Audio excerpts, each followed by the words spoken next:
Muito bem, 1 Pedro, capítulo 1, versos 13 a 18.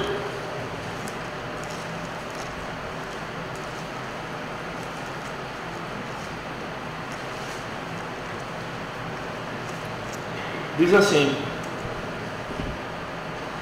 portanto, com entendimento pronto para entrar em ação, tende autocontrole, e esperai inteiramente na graça que vos é oferecida na revelação de Jesus Cristo. Como filhos obedientes, não vos amoldeis aos desejos que tinhais em tempos passados, na vossa ignorância, mas sede vós também santos em todo o vosso procedimento, assim como é santo aquele que vos chamou, pois está escrito: sereis santos, porque eu sou santo. E andai com temor durante o tempo da vossa peregrinação, se chamais de Pai aquele que julga segundo as obras de cada um, sem discriminação de pessoas, sabendo que não foi com coisas perecíveis, como prata ou ouro, que fostes resgatados da vossa maneira fútil de viver, recebida por tradição dos vossos pais. Amém. Vamos orar mais uma vez? Deus bendito e santo, louvamos o teu nome, Senhor, mais uma vez nesta noite. Queremos te agradecer pela tua palavra, pelo Senhor Jesus Cristo, e queremos te pedir que o Senhor tenha misericórdia de nós, que o Senhor fale ao nosso coração, que o Senhor nos ensine como devemos proceder para sermos mais parecidos com o Senhor, mais parecidos com Jesus Cristo. Ó Deus, queremos te adorar, te agradar. Nos ajuda, Senhor. Amém. Meu tema agora é como ser santo nesse mundo tão perverso. Santo, de acordo com a palavra de Deus, é aquele que foi separado para o uso de Deus. Santo significa separado. Aliás, a palavra fariseu também significa isso. Hoje em dia, quando a gente chama alguém de fariseu, é um xingamento, né? Por causa dos fariseus dos tempos de Jesus Cristo, que agiam com hipocrisia. Então, hoje em dia, a palavra fariseu, ou agir de maneira farisaica, está relacionada à hipocrisia. Mas, na origem do termo, significa ser santo, separado. É interessante que Deus chama todos os crentes na Bíblia de santos. Todos. E é interessante também que nenhum crente é chamado na Bíblia de santo no singular. Toda vez que a Bíblia fala dos crentes sendo santos, está no plural. Por exemplo, a passagem que nós acabamos de ler: sejam santos, assim como é santo aquele que vos chamou, pois está escrito que Deus é santo. Aí ele menciona no verso 16 que Deus é santo.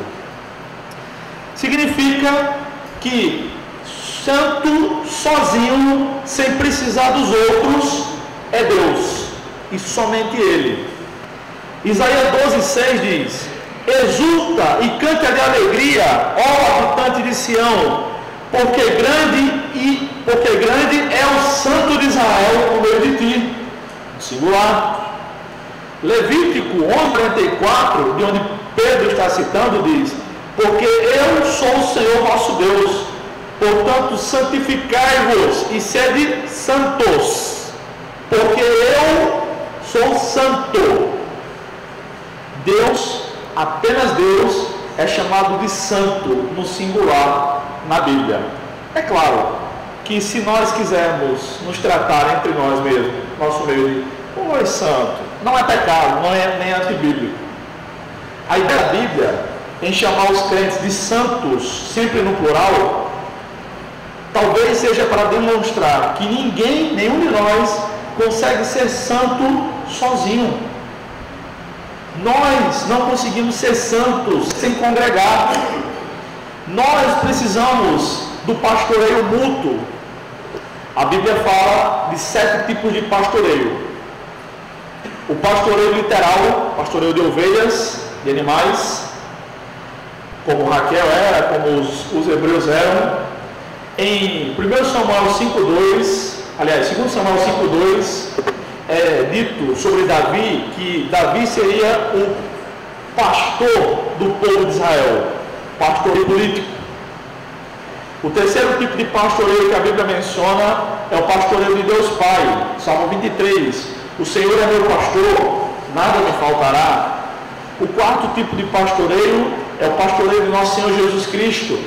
Ele é o bom pastor, eu sou o bom pastor da vida pelas ovelhas. João capítulo 10. O quinto tipo de pastoreio também está em João 10. São os falsos pastores, os falsos profetas. Esse a gente não deve imitar. O sexto tipo de pastoreio que a Bíblia menciona é aquele que a gente mais usa. É quando Deus chama um dos sacerdotes, um dos santos, para ser líder, como o pastor Kleber, o pastor Moisés e outro pastor que foi mencionado aqui, como eu não esqueci, tá? E como a gente chama os nossos pastores. E o sétimo? O sétimo tipo de pastoreio que a Bíblia menciona é o pastoreio mútuo. Pastorear envolve pelo menos 3 elementos, de acordo com as Escrituras: ensino, visitação e encorajamento.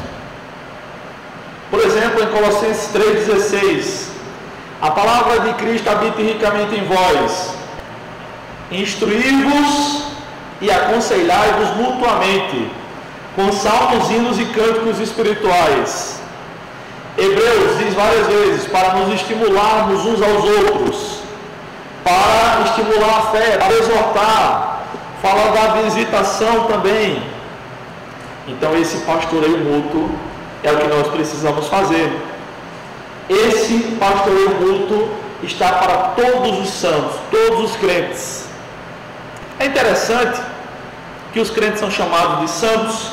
Por exemplo, em Romanos 1,7, Paulo diz que está querendo visitar aquela igreja, a igreja em Roma, e diz: a todos os que estáis em Roma, amados de Deus, chamados para serem santos, graça e paz a vós da parte de Deus, nosso Pai, e do Senhor Jesus Cristo. E os crentes são chamados muito mais de santos do que de pecadores. Por mais de 40 vezes no Novo Testamento, os crentes são chamados de santos. Mas algumas vezes, os crentes são chamados de pecadores. Poucas vezes. Por exemplo, no Pai Nosso: perdoai nossas ofensas. Jesus nos ensinou a orar assim. Depois do Pai Nosso, no texto de Mateus, Jesus disse que nós devemos perdoar aqueles que nos ofenderam, porque se nós não perdoarmos, o Pai também não nos perdoará. Somos pecadores. Em Romanos 7, que eu já mencionei, os crentes também são chamados de pecadores. Em 1 Timóteo 1,15, Paulo diz que é pecador. E em Tiago, capítulo 4, também, adúlteros e adúlteras. É interessante que aquele texto no grego está só no feminino, não sei porquê. Está só adúlteras, mas é para todos os crentes. Adúlteros e adúlteras. Os crentes sendo chamados de pecadores. E por último, em 1 João, capítulo 1, se dissermos que não temos pecado, somos mentirosos e estamos fazendo de Deus um mentiroso. O restante de todo o Novo Testamento chama os crentes de santos. Mas além de Deus, que é chamado de santo no singular, os crentes que são chamados de santos no plural, os anjos de Deus também são chamados de santos na Bíblia. Por exemplo, em Marcos 8,38, diz assim: quando o Filho do Homem vier na glória de seu Pai com santos anjos, ele também se envergonhará de quem se envergonhar de mim e das minhas palavras nesta geração adúltera. Os anjos de Deus também são chamados de santos. Nós não precisamos de passar pelo processo que aquela senhora baiana, de vida muito altruísta, chamada Dulce, irmã Dulce, passou para sermos chamados de santos. Nós não precisamos ter milagres comprovados para sermos santos. João Batista nunca fez milagre, mas foi santo. Nós não precisamos da canonização do Vaticano. Nós não precisamos da autorização do Papa. Nós não precisamos do reconhecimento dos outros. Somos santos porque Deus nos santificou. Somos santos porque Deus, o Deus de toda a verdade, diz que nós somos santos. Durante muito tempo, as pessoas acreditavam que para serem santas, para viverem para Deus, era necessário se enclausurar, viver no monastério, fazendo o tríplice voto de pobreza, obediência e castidade. Aliás, a Igreja Católica ensina ainda hoje que o pecado original não foi comer do fruto proibido, mas foi a prática sexual. Se assim fosse, Deus seria o culpado e não nós, porque foi Deus que mandou Adão e Eva multiplicarem-se, encherem a terra, e o método de reprodução humana é sexuada. Mas eles estão errados. Deus não pode ser tentado pelo mal e a ninguém tenta. O pecado não foi a sexualidade, a prática sexual. Mas então, irmãos, quais são as condições então para sermos santos nesse mundo tão perverso? De acordo com esta passagem, de acordo com este texto que nós acabamos de ler, eu gostaria de destacar pelo menos 4 condições para sermos santos. Há muitas outras condições que a Bíblia menciona, mas vamos fazer um recorte pequeno, por causa do nosso tempo. A primeira condição que nós vemos nessa passagem para sermos santos está no versículo 13. Nós precisamos estar em Cristo. O versículo 13 diz o seguinte: portanto, com o entendimento pronto para entrar em ação, tende autocontrole e esperai inteiramente na graça que vos é oferecida na revelação de Jesus Cristo. Não é possível ser santo para quem não está em Cristo. Estar em Cristo significa ser crente. Crente como aquele que carrega a Bíblia, que lê a Bíblia, que ora, que jejua, que vai para a igreja. Crente em Jesus. O cristão recebe poder da parte de Deus para resistir às tentações. Pedro disse isso, que nós devemos ter autocontrole. Só quem está em Cristo é que recebe este poder da parte de Deus. O cristão sabe que é santo não por sua própria força, porque nós não temos força, mas sabe que pode ser santo porque está firmado em Cristo. É interessante que os homens mais santos, tanto na Bíblia quanto na história da igreja, sempre se consideraram pessoas pecadoras. As pessoas que estão mais próximas de Deus, que portanto são mais santas, conseguem enxergar Deus e depois enxergar a sua própria miséria. Quando Isaías viu Deus sentado no seu trono, ele conseguiu ver o que não tinha visto até então. Geralmente nós olhamos para o capítulo 6 de Isaías e pensamos: aqui está mais uma das visões do profeta Isaías. Mas não foi assim. É ali que ele foi chamado para ser profeta. Isaías era algo como um católico, não necessariamente não praticante, mas que vai à missa na Semana Santa ou no Natal. O rei Uzias, um bom rei, tinha morrido. Ele foi ao templo, ele foi orar: e agora o que será da nossa nação? E ele viu a Deus. Então depois é que ele começa a escrever o seu livro. E você, se não estiver bem lembrado, dê uma lida depois. No livro de Isaías, do capítulo 1 ao capítulo 5, ele vai descrevendo a situação do seu povo, na qual ele se inclui. No capítulo 1 ele diz que o boi e o jumento conhecem o seu dono, mas o povo de Deus não conhecia mais a Deus. Em Isaías 1,18, Deus convida o povo: venham, vamos raciocinar juntos, vinde e arrazoemos. Se vocês se converterem, eu transformarei os vossos pecados mais brancos que a neve. Mas o povo não quis conversa. O povo preferiu adorar ídolos. E aí só quando Isaías viu a Deus é que ele enxergou não somente a Deus, mas toda a realidade espiritual. Ele viu a sua própria miséria. Ai de mim que sou pecador. Ele viu a situação do seu povo. Sou um pecador, habito no meio de um povo de lábios impuros. E ele entendeu as consequências disso. Vou morrer.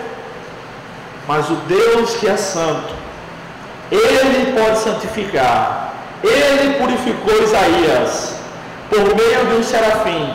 Aquela passagem é a única passagem na Bíblia que mostra serafins. Isaías capítulo 6. E naquela visão, não foi literalmente, senão teria machucado a boca do profeta. O serafim voou, pegou uma brasa com uma tenaz, um tipo de espeto lá de churrasco, digamos assim, e tocou na boca de Isaías, que era impuro de lábios, e o purificou. Nós só conseguimos ser santos quando estamos em Cristo, quando Ele nos santifica, quando Ele nos purifica, quando Ele remove também a culpa dos nossos pecados. É possível, irmãos, que muitos passem a vida toda frequentando a igreja e nunca tenham se arrependido dos seus pecados. É possível que muitos aprendam os cacuetes dos crentes. Dão amém? Aleluia! Aprendem a dizimar, frequentar os cultos, decorar passagens bíblicas e, conforme Mateus capítulo 7 mencionava há pouco, até expulsem demônios, profetizem e façam milagres, mas nunca tenham sido conhecidos de Jesus, portanto nunca foram salvos. Em 1986, no ano que eu nasci, houve um congresso internacional para igrejas em Amsterdã, na Holanda. Na manhã de encerramento, Billy Graham pregou para pastores do mundo todo, só pastores, milhares de pastores do mundo todo. E Billy Graham pregou João 3,16 para pastores. Quando ele encerrou o seu sermão, ele fez o apelo para saber quem gostaria de receber Jesus como Salvador. 300 pastores se converteram naquela manhã. E a gente pensa, que absurdo, mas foi a última, talvez tenha sido a última oportunidade de alguns deles. Judas Iscariotes andou com Jesus 3 anos e meio. E o diabo entrou no coração dele e ele traiu Jesus Cristo. Será que realmente nós estamos em Cristo? Será que nós temos certeza da salvação? Vocês não têm como saber se eu sou salvo. Eu não tenho como saber se alguém aqui é salvo. Eu suponho que todos somos salvos. Mas quem é salvo sabe que é. Romanos 8,18 diz que o Espírito Santo testifica com o nosso espírito que somos filhos de Deus. Se você é salvo, você tem certeza. Mas se você tem dúvida da salvação, entregue sua vida para Cristo. Só é santo quem está em Cristo. Segunda condição: como ser santo no mundo tão perverso? Estando em obediência à palavra de Deus. E onde é que está isso? No versículo 14 diz o seguinte: como filhos obedientes, não vos amoldeis aos desejos que tinhais em tempos passados na vossa ignorância. Precisamos ser obedientes à palavra de Deus. O cristão deve conhecer a palavra de Deus para poder obedecê-la.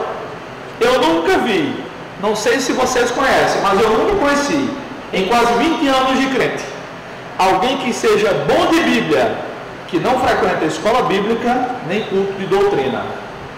Eu nunca vi. Tem gente querendo pregar, sai por aí pregando a mensagem de salvação, prega o Evangelho, mas nunca leu a Bíblia inteira. Irmãos, como é que a gente vai dar o que a gente não tem? Tem gente que é crente há 10 anos, nunca leu a Bíblia inteira.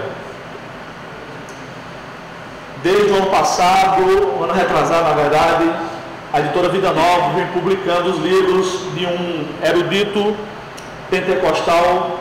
Na verdade ele é membro de uma igreja batista, mas ele é de doutrina pentecostal, chamado Craig Keener, um arminiano. Keener esteve aqui no Brasil ano passado, no Congresso da Editora Vida Nova, tive o privilégio de ouvi-lo, e esse ano em maio, na Assembleia de Deus em João Pessoa, também com a Editora Vida Nova. Craig Keener era um ateu. Ele se converteu, conseguiu uma Bíblia, e em um mês ele leu a Bíblia inteira. Quem muito foi perdoado, muito ama, disse Jesus. Quanto mais nós amamos a Jesus, quanto mais nós amamos a Deus, quanto mais nós queremos ser santos, mais nós buscamos. Deus não respeita hierarquias em tempo de crente. Quem busca mais, tem mais. É por isso que a gente está na igreja há 20, 30 anos e Deus não opera mais na nossa vida como era antigamente. E aí vem um povo convertido cheio de sede de Deus, buscando a Deus em oração e leitura bíblica dia e noite, e tem muito mais da graça de Deus do que nós. Deus busca mais, Deus dá mais a quem busca mais, irmãos. A Bíblia tem 1189 capítulos. Vamos arredondar para 1200. Se você lê 40 capítulos por dia, você lê a Bíblia em 30 dias. Mas 40 talvez seja muito para vocês, para mim é. Mas se você lê 20 capítulos por dia, em 2 meses a gente lê a Bíblia. Mas talvez 20 capítulos seja muito para nós. Mas se nós lermos 10 capítulos da Bíblia por dia, em 4 meses a gente lê a Bíblia. Mas 10 capítulos talvez seja muito para nós, apesar das horas que a gente passa no WhatsApp e no Instagram. E se nós lermos 5 capítulos da Bíblia por dia, em 8 meses teremos lido a Bíblia inteira. Como é que nós queremos agradar a Deus se nós não conhecemos a sua vontade para ser-lhe obedientes? O cristão deve se conformar à vontade de Deus para a sua vida e não à vontade do mundo. É por isso que nós devemos dar graças por tudo, porque é a vontade de Deus. Deus não vai se conformar à nossa vontade, se amoldar à nossa vontade, mas nós devemos nos amoldar, entrar no molde de Deus, na forma de Deus, na vontade de Deus. Por isso devemos ser obedientes em tudo. O cristão deve saber que agora que conhece a verdade, seus desejos devem condizer com ela, com a verdade. Nós devemos sentir, pensar e desejar tudo que a palavra de Deus nos ensina. Nós podemos resumir isso em 2 palavras: cosmovisão cristã. Cosmovisão cristã significa ter uma visão do mundo de acordo com as Escrituras. Então, o que Deus diz na sua palavra é como nós devemos pensar. O que Deus for contrário, nós devemos ser contrários. O aborto, Deus é contrário, devemos ser também. O casamento de pessoas do mesmo sexo, Deus é contrário, devemos ser também, sem pestanejar. Eu estive pregando há um tempo num evento, de uma igreja onde vários jovens estavam sendo favoráveis à união e ao casamento homossexual. E eu não peguei leve com eles. Foi um culto pela manhã, fiquei para almoçar, os irmãos me convidaram. Quando eu ia passando, aí tinha um grupo de senhoras, umas 6 senhoras, 5, 6 senhoras, me chamavam: professor, essas irmãs vão me descascar. Cheguei lá e elas disseram: Deus abençoe a sua vida. Aqui na igreja tem um monte de crente sem vergonha, apoiando tudo quanto não presta. E eles querem liderar a mocidade, querem ensinar isso para os nossos filhos. eles não são crentes. E não são. Não são. Não são regenerados. Não pensam conforme a palavra de Deus. E eu fiquei impressionado, na verdade até hoje eu não entendi porque que o pastor não disciplinou aquele grupo de jovens. Mas nós devemos nos amoldar à palavra de Deus. Devemos estar em Cristo, devemos ser obedientes, e a terceira condição para sermos santos é de desfrutar de comunhão com os irmãos. Isso está nos versículos 15 e 16, irmãos. Vamos ler. Mas sede vós também santos em todo o vosso procedimento, em toda a nossa vida, assim como é santo aquele que vos chamou, porque Deus é santo em tudo. Pois está escrito: sede santos, porque eu sou santo. Não é possível ser santo sozinho. Nós precisamos uns dos outros, como eu disse na introdução. É cada vez mais crescente o número de pessoas que se autodenominam de desigrejados. O que é um desigrejado? Em última instância, é alguém cujo pecado mais evidente é o orgulho, entre tantos outros pecados. E ele acha que ele é tão bom que ele está certo e todas as igrejas estão erradas. Por isso ele não congrega em nenhuma. Esse é um desigrejado. Não podemos negar que muitas das nossas igrejas maltratam as pessoas, talvez nós mesmos, oprimindo, expondo segredos que são confessados no púlpito, muitas vezes viram ilustração de sermão, e aí nós estamos constrangendo as pessoas, humilhando. É verdade que muitos crentes se decepcionaram com pastores, com líderes que caíram. Sim, não podemos negar nada disso, isso é a realidade. Mas o nosso maior exemplo é o nosso Senhor Jesus Cristo.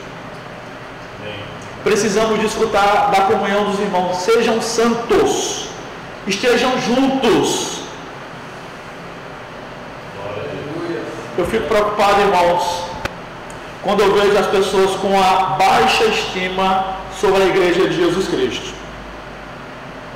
Tem gente por aí dizendo que a igreja de Jesus está se comportando como uma prostituta. Alto lá. A igreja deve ser tratada com devido respeito. Quando João escreve a segunda carta, ele diz que está escrevendo a Senhora eleita. A igreja de Jesus deve ser tratada como quem trata uma dama, a Senhora escolhida, eleita. A igreja de Jesus, por exemplo, que se reunia em Corinto, tinha facções, pessoas em partidarismo. Tinha um camarada que estava mantendo um relacionamento sexual com a ex-mulher de seu pai, capítulo 5 de 1 Coríntios, capítulo 6 de 1 Coríntios. Pessoas estavam levando uns aos outros, os membros da igreja, para o tribunal, para a justiça comum, para resolver pendências mínimas que poderiam resolver na igreja. Capítulo 7, havia inúmeros problemas nos casamentos daquela igreja, inclusive alguns dizendo que o casamento era impuro, porque o sexo era impuro. Capítulos 8, 9 e 10 de 1 Coríntios, pessoas que não sabiam se deveriam comer a comida sacrificada aos ídolos ou não.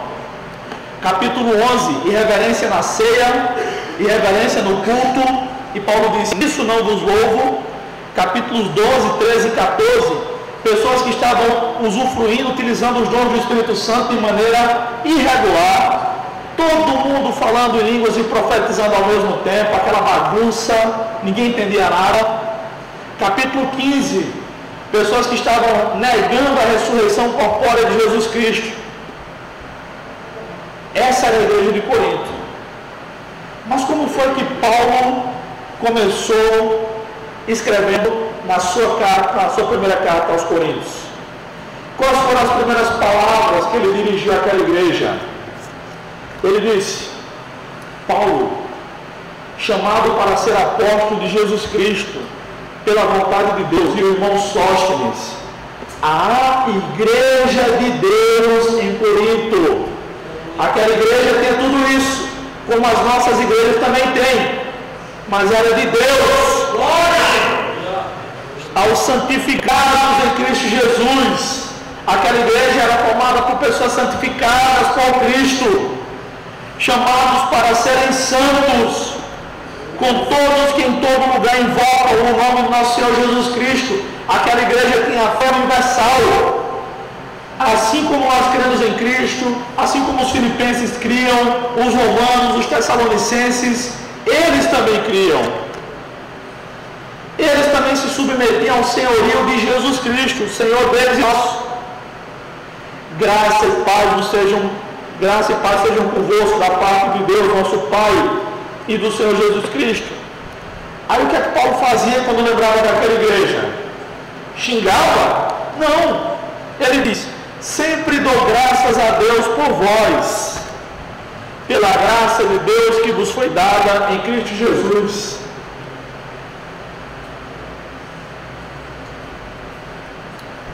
E ele segue elogiando aquela igreja. Irmãos, nós somos a igreja de Deus. Nós somos pecadores. Nós somos cheios de defeitos. Nós somos miseráveis pecadores. Nós somos pobres, cegos, miseráveis e nus. Mas nós somos a igreja de Deus.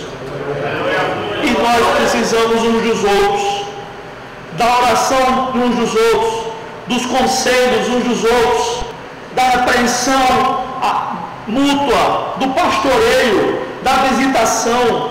Só assim a gente consegue ser santo.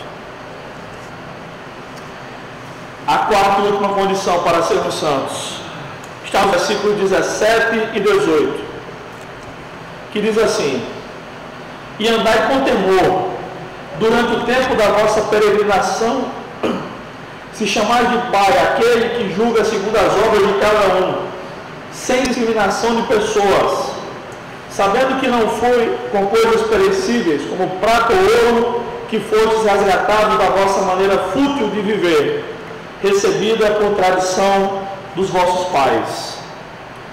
Nós devemos, a quarta condição para sermos santos, devemos estar em constante arrependimento e vigilância.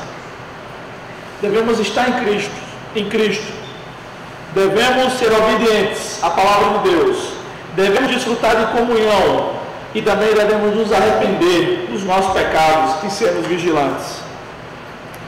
Pedro convocou seus leitores originais a se lembrarem de onde eles haviam saído. Quando a gente lembra, irmãos, quem nós éramos e quem nós somos hoje em Cristo, somos a igreja de Deus, somos todas essas características que Paulo escreveu aos Coríntios, sim, encaixa conosco também. Pedro também lembrou aos seus leitores como eles foram resgatados. Não foi com ouro, nem com prata, mas foi com algo muito superior, o sangue de Jesus Cristo. Quando a gente lembra disso, a gente deve se arrepender, porque nós estamos desperdiçando o sacrifício de Cristo. E também Pedro evoca as memórias mais profundas dos seus leitores, dizendo que eles receberam essa tradição, a tradição cristã, dos pais deles. Ora, não há nada mais profundo do que lembrar dos nossos pais. Vocês que são filhos de crentes, devem lembrar disso. Eu não tive esse privilégio, mas os que tiveram devem lembrar-se disso.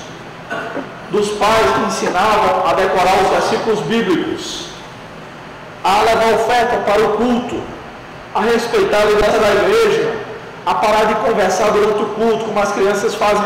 São crianças, é normal, mas a gente vai instruindo. Concluindo, irmãos, ser santo nunca foi fácil e nunca será. Na história da igreja, os crentes foram maltratados, perseguidos, sofreram acusações, torturas, prisões injustas. Durante muito tempo não tiveram acesso à Bíblia. Na Idade Média, o catolicismo romano tirou a Bíblia da mão dos crentes e de todo mundo e ensinou que a Bíblia era um livro tão complexo que nem o sacerdote conseguiu entender. Por isso que eles não entendem ainda hoje. Durante o regime comunista, esteve vigente, naquele período que a gente chamava de cortina de aço ou de ferro, cerca de 100 milhões de cristãos foram assassinados. 100 milhões de cristãos, a metade do Brasil atual. Atualmente, a missão Portas Abertas estipula que em torno de 200 milhões de cristãos sofram perseguição religiosa. Na Coreia do Norte, o baixinho lá endemoniado diz que não há cristãos e que não há religião nenhuma na Coreia do Norte. Mas a missão Portas Abertas diz que há 400 mil crentes lá. E aquele regime vai cair, como não se sustentou em nenhum lugar do mundo. E esses crentes estão sofrendo torturas. Eles estão em campos de concentração, sendo obrigados a trabalhar, porque são crentes. Um livro, sem dúvida alguma, depois da Bíblia, que mais impactou a minha vida, eu li quando eu tinha 17, 18 anos, foi escrito pelo pastor Richard Wurmbrand, um romeno, se chama Torturados por Amor a Cristo. Tem um documentário no YouTube, onde o próprio pastor Richard fala, ele já está com o Senhor. Ele apanhou tanto, ele era colocado na Romênia como comunista de sua época, de cabeça para baixo, no inverno romeno, chega a nevar. E eles batiam nos pés do pastor Richard, tanto, que ele nunca mais quis usar sapatos. E eu conheço alguns irmãos mais idosos que foram ouvir o pastor Richard pregar em João Pessoa há muitos anos. E ele ainda não usava sapatos. E eles amarravam o pastor Richard e outros crentes de cabeça para baixo, pelos pés, nus, os guardas endemoniados, batiam nele. Depois abaixavam, a cabeça dele entrava num tonel com água, ele acordava, e às vezes era feito dentro de um frigorífico. E ele também ficou com um trauma tão grande que não conseguia abrir mais uma geladeira. E ele passou 14 anos preso. Um dia, eles estavam celebrando a ceia do Senhor. Naquele dia, os guardas estavam mais endemoniados do que o de costume. E eles, para zombar do nome do Senhor, para blasfemar, eles obrigaram os crentes a celebrar a ceia do Senhor com fezes e urina. E os crentes se mantiveram firmes. Porque é Deus quem nos sustenta. Não há forças em nós a ponto de nos mantermos santos. Nós só somos crentes porque o Espírito Santo é que nos capacita. Se um dia nós precisarmos negar Cristo, ou não negar e sermos mortos, não negaremos, porque o Espírito Santo nos capacitará. O pastor Richard não negou a fé. Ele fundou a missão, a Voz dos Mártires. Está atuando ainda hoje com os cristãos perseguidos. O regime comunista caiu. O cristianismo triunfou. Aleluia! A igreja triunfou. Aleluia! Os santos triunfaram.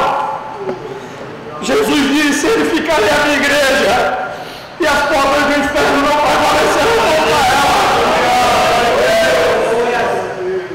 Jesus chamou 12 homens medrosos, arrogantes e sem instrução. E a igreja que ele fundou permanece viva e permanece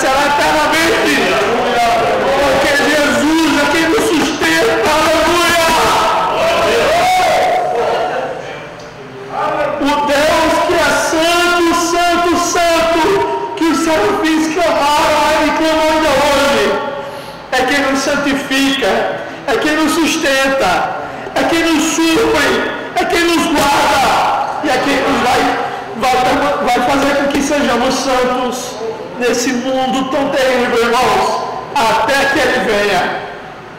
A nossa esperança é nos encontrar com Jesus, seja pela morte, seja pelo arrebatamento da igreja. Ansiamos por esse dia, e a igreja triunfará como sempre fez. Glória a Deus. Deus triunfará como sempre fez.